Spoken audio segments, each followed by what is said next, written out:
Assalomu alaykum hammaga. Bugun hozir kanalga tashlagan shu Hardi Weinberg bilan penetrantlikka aloqador bo'lgan masalani tahlilini qilib beraman. Masala shartida odamlarda essensial pentazuriya va retinoblastoma kasalliklari mavjud bo'lib, essensial pentazuriya autosoma xromosomadagi retsissiv gen orqali, retinoblastoma esa boshqa autosoma xromosomadagi dominant B geni orqali irsiylanadi.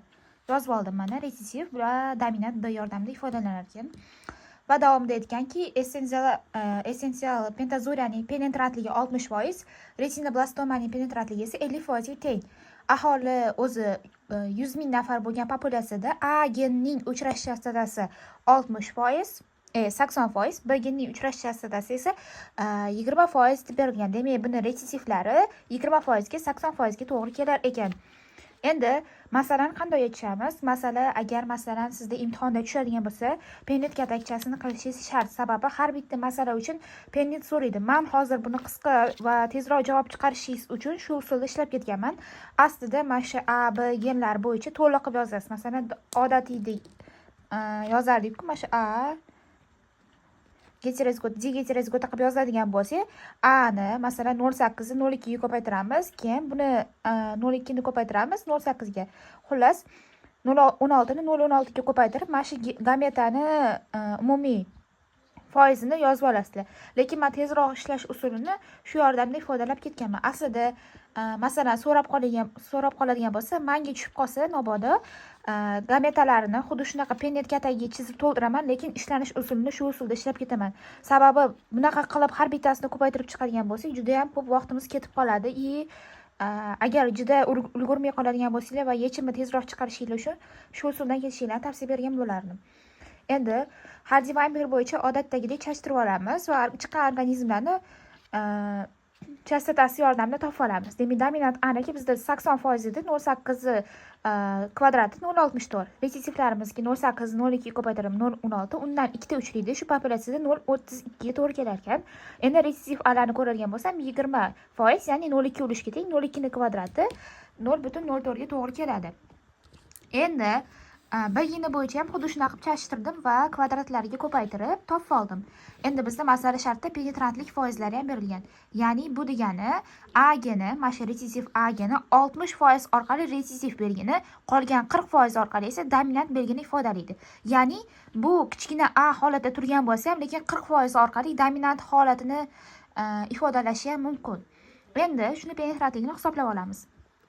Bizda o'zi retsessiv A'larimiz uchrash chastotasi shu gamazigota bo'lsa 0,04 holatda turibdi. Endi buni penetrantligi bor. 0,6 ga ko'paytirib yuborsam 0,024 ga to'g'ri kelar ekan va uni qolgan 0,016 qismi dominant A'larga qo'shilib ketadi.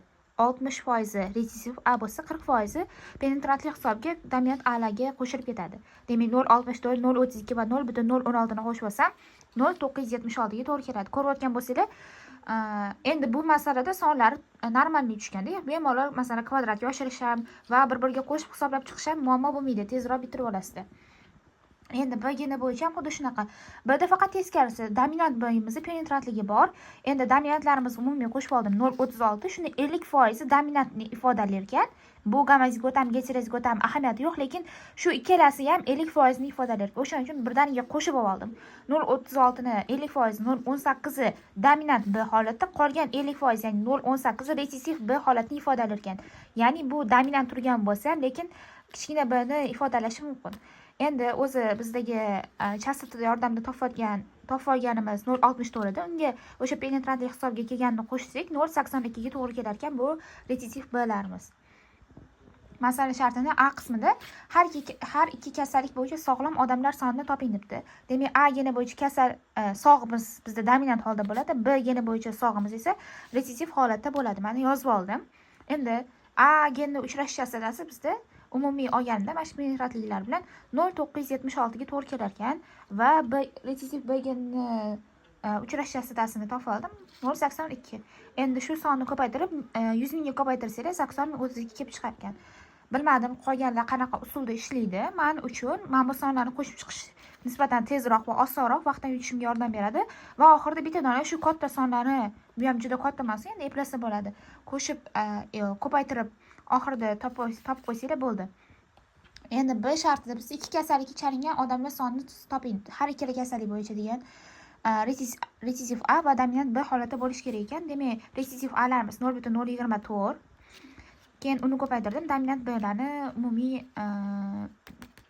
chastotasiga 0,18. 432 ta organizm chiqar ekan va keyingi shartida pentazuriya bo'yicha kasal, retinoblastoma bo'yicha sog' degan. U retsidiv A'larimiz 0,024, retsidiv B'larimiz 0,82 qo'shib ko'paytirib yuborsak 1968 ta organizm chiqar ekan. D shartini ham topib qo'yasizlar. Men ozgina xato qilib ketgan ekanman. O'shaning uchun ustidan o'chirib qo'ydim. Menimcha hammaga tushunarli bo'ldi.